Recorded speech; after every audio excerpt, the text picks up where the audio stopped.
Hi, it's Jerry Roberts. Welcome back for another edition of Newsmakers, The Plague Year. It is Tuesday, August 18th, and we are starting our series of interviews with the 8 candidates for the Santa Barbara Unified School District School Board. There are 3 seats up, and our first candidate who's joining us this morning is Brian Campbell.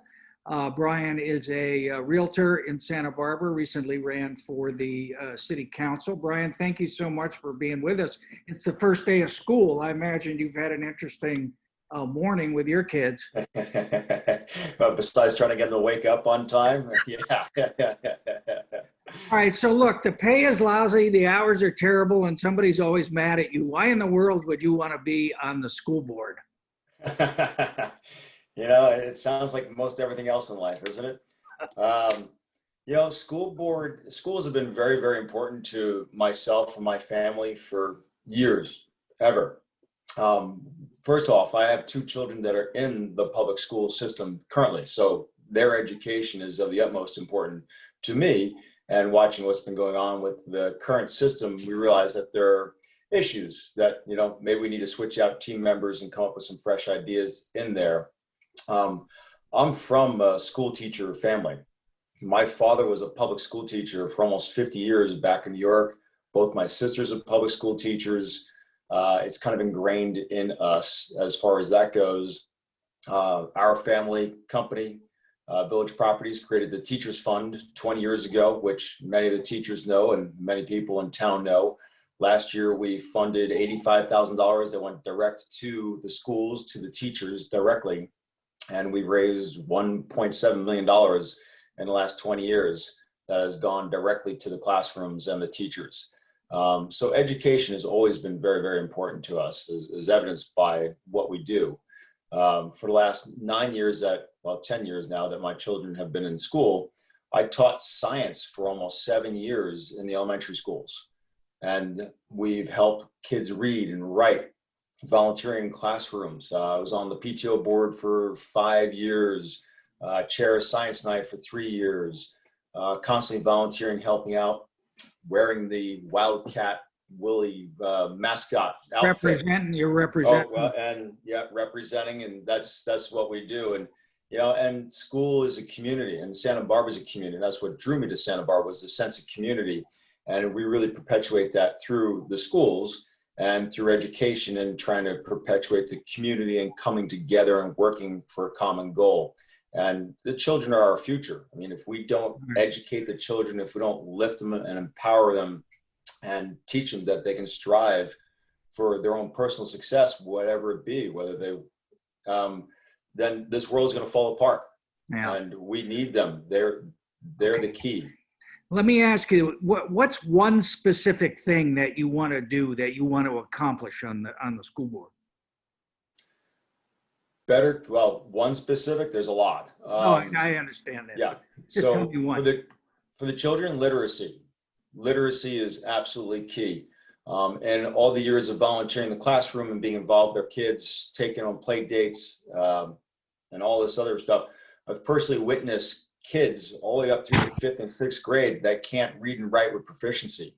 It's sad when you take a group of kids out to lunch and they're all hanging out, and you get a couple of them who can't read the children's menu at a Hamburger Habit. They can't read macaroni and cheese. They can't read a hot dog. They can't read that. And you see the look of embarrassment that kind of comes over the face, a look of a little bit of confusion. They look around and they roll it off as not a big deal, but you can see it, and you start wondering, why is it that a child can make it all the way through elementary school and not be able to read a children's menu at a local restaurant? That makes no sense whatsoever. Well, let's talk about it, because the test scores, or most recent test scores, show that only 45% of the students in the district are grade level proficient in math, and only 56% are proficient in English language arts and literacy. What should be done about that? What are we doing right? What are we doing wrong? How do we address that? That's a really good question. And we got to dive in more and find out from the teachers what they need, because in theory, everything's in place that we need. All the schools have the same, especially through the elementary school. And I focus on elementary school because that's where we really need to build the foundation of literacy and a yearning to learn and wanting to be in school, especially primary K through 3. So that's why I focus on that area, because once we give them the foundation, it carries over to junior high and high school and that drive. We need to take a look at all those schools have the same state accredited teachers, the same union employees, the same union teachers. They all receive the same textbooks, the same iPads, they get the same curriculum. So why is there a learning disparity between different groups or different schools when they are basically given the rudimental basic tools that they need? So we've got to take a look at, is it just a cultural thing? Is it a teacher's thing? When I talk to people, they say, well, that's because they're Hispanic and they're low income. I said, well, what does Hispanic have to do with learning? And you saw Alexander, when you interviewed, or Delaney interviewed her, she said she learned English in 3 months when she moved here when she was 9 years old. So why do we have kids that are second, third generation Santa Barbarans that are getting through elementary school that can't read and write with proficiency? So there's some sort of a disconnect there, and we need community outreach, which is the other side of what I think we need. And there's been a lack of communicating with these families to say, what tools is that you need? Yeah, well, when we break it down further, obviously we have the so-called achievement gap, where there is a big chasm between the performance of basically white students and students of color, largely Latino. How do you address that specifically? What can the board do? What can the administration do that it hasn't been doing? Yeah, well, first of all, race should never be a part of it. And I understand it's easy to break it down because those are our two large races here in our county, between Hispanic and white. And I turn around and argue, I take a look at Cleveland School, for example, 93% Hispanic community, and they have a reading proficiency of 20%. You go next door to Franklin, that has a 91% Hispanic community, and their reading proficiency is 57%. They're neighboring schools. The socioeconomics are the same. They're very similar. Their Hispanic populations are very similar. So why is it that one school performs so much better than the other school? And that's a question that needs to be asked. And do you think it's the principals? Do you think it's the principals? Do you think it's the teachers? Do you think it's the way that teachers are being assigned? I think it's tools. And I had a great opportunity last year to go sit with Kilgore, and she showed us around the classrooms and everything else. And one of my neighbors right over here is actually one of the curriculum specialists in her school that helps out with the kids every single day. So what they did was they took the model from Washington, which is curriculum specialists and additional help in the classrooms and breaking kids out to reading groups or different little pods within a classroom. And she made it better. She has city college students come in after hours to help kids with homework and other things versus just a babysitting group that just has the kids running amok and then have them sit down and maybe do their homework, maybe not do their homework.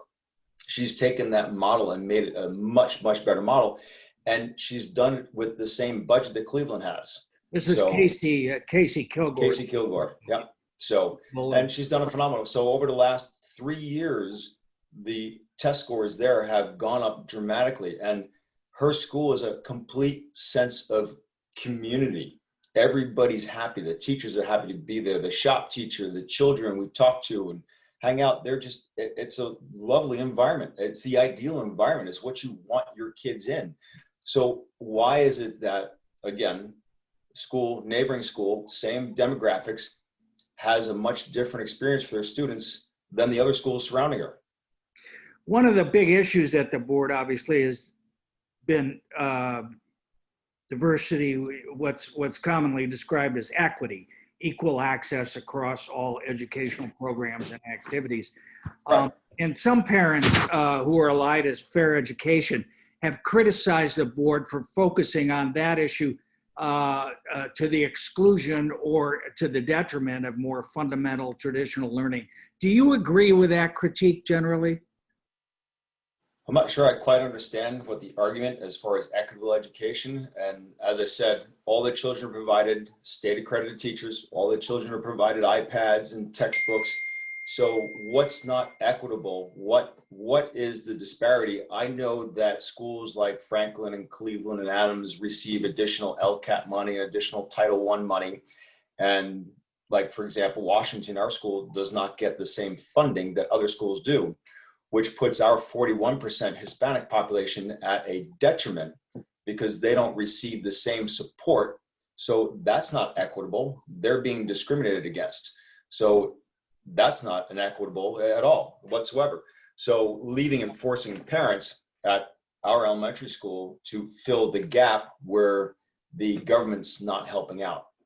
So what is fair education referring to specifically?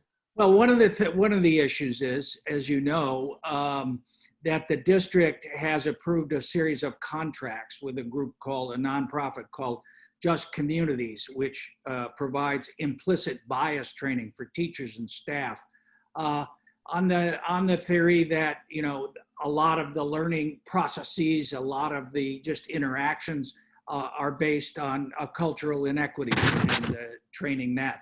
Fair Education has filed a lawsuit to try to void those contracts. Do you think that's a good idea? Do you think that Just Communities training is something that ought to continue? So my experience with Just Communities has been very, very limited. And from what I understand, Just Communities is not teaching children how to read and write.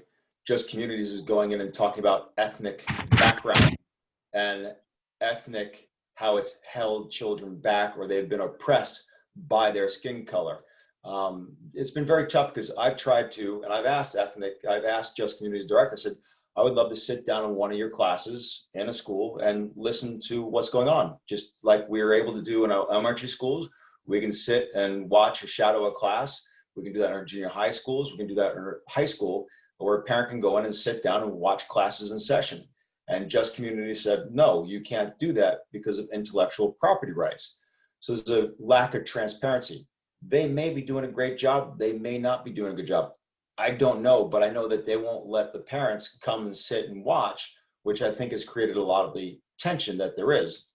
The other, from what I understand about Just Communities, is that they don't teach ethnic studies to the entire classroom. They pull a select certain kids out to teach them ethnic studies.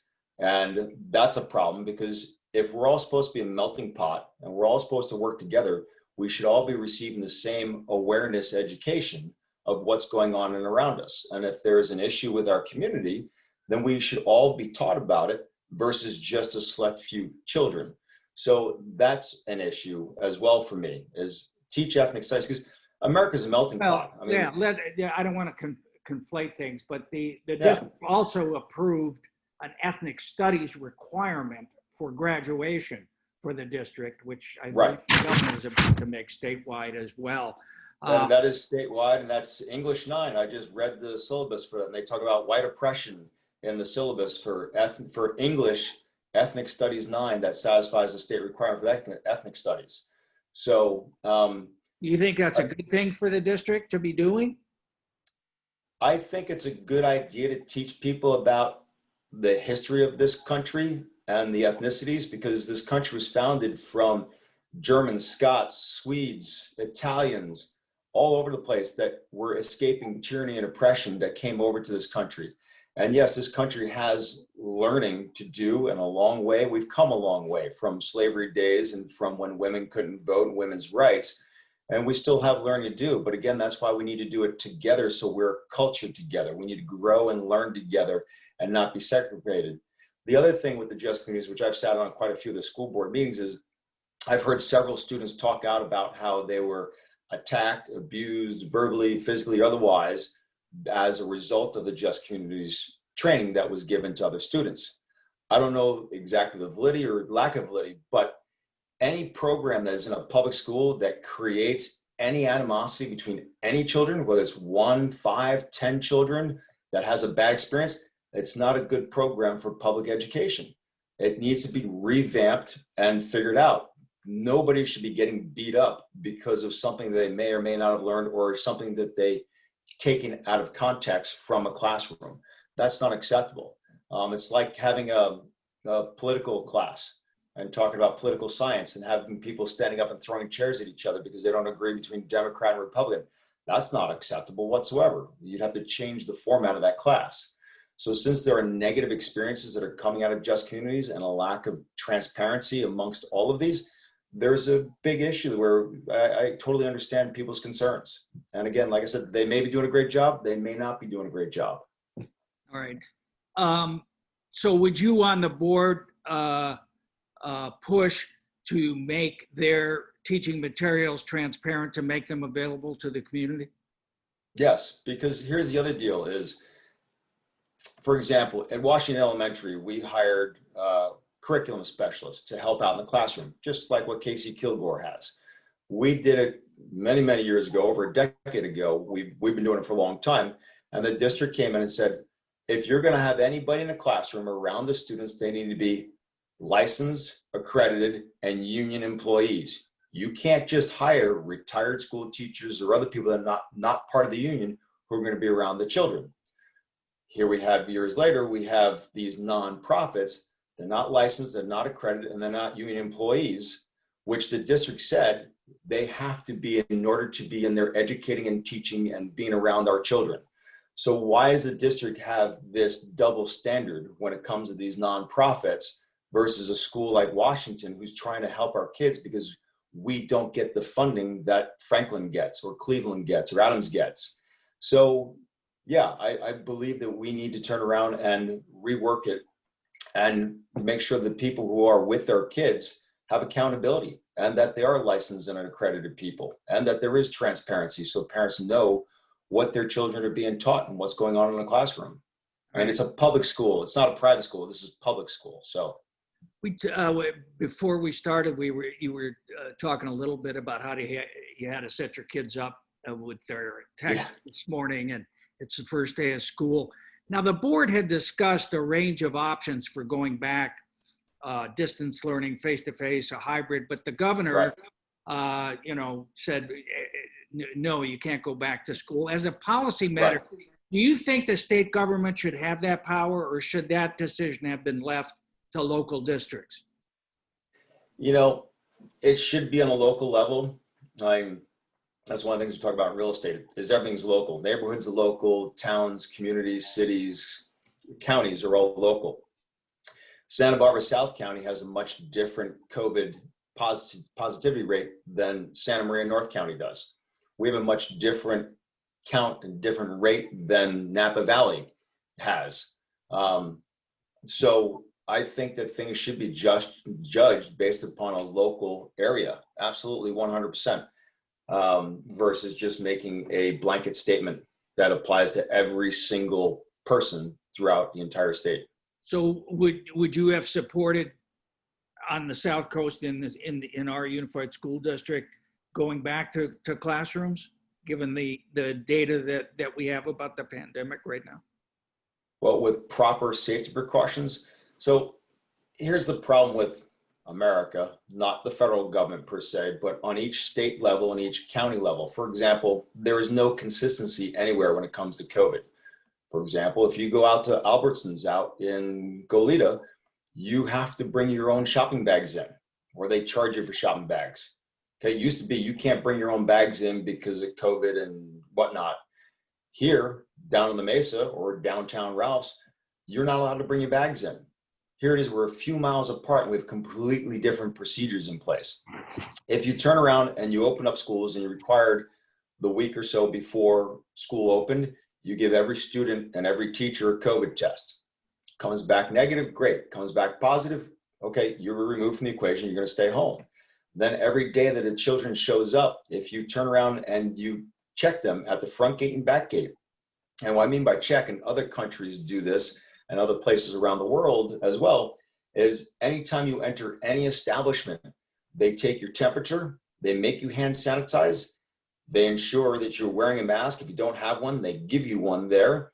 And some places make you wipe your feet before you walk into them. And it's whether you go to the grocery store, whether you go to a restaurant, whether you go to a hotel, it's the same procedure regardless. And LA Unified, I saw in the news this morning, is trying to reopen, and they're trying to figure out a common procedure as well. And you do it safely. And then if 20% of the children, families don't want to go back to school and 20% of the teachers don't want to go back, then we do remote learning for that 20%. But there are policies, there are procedures to be in place, and the kids can be separated out. And we live here. This is a beautiful place. The kids can sit outside underneath easy ups. Easy ups are very inexpensive at Costco. And I bet you there's a ton of businesses that would donate so they can get their employees back, because the going back to school and not going back to school is a much larger discussion other than, hey, should the kids be in school? Teen suicide rates are up closer to 40%. We have teen violence and gang violence are up. These kids are running around, they're bored. There's no summer school. There's no real school. They're running amok. The lower socioeconomic group already had issues with learning, and now they're forced to learn remotely when they couldn't learn inside of a school within a building with a teacher present. I'm really terrified for our children's learning and advancement during these times, in addition to their, emotional well-being, the traumas that they serve, the trouble they may be or may not be getting into. And it's a much larger than just should they go back to school, not go back to school. But and just then to these be clear, parents, your criteria would begin about making that decision by having everyone tested? Tested, absolutely, 100%. And I can tell you, I went to the med center last week. They're testing 30 people a day with no limitations. You talk to, not Samson, what's the other testing clinic? The one that does all the lab stuff. You can get a COVID test any day of the week. You got to pay for it, but you can get a COVID test any day of the week. So, and from talking to them, there's never been a shortage of testing. It's just a shortage of free testing. So, and these places I've gone to say, if you pay for it, we'll give it to you.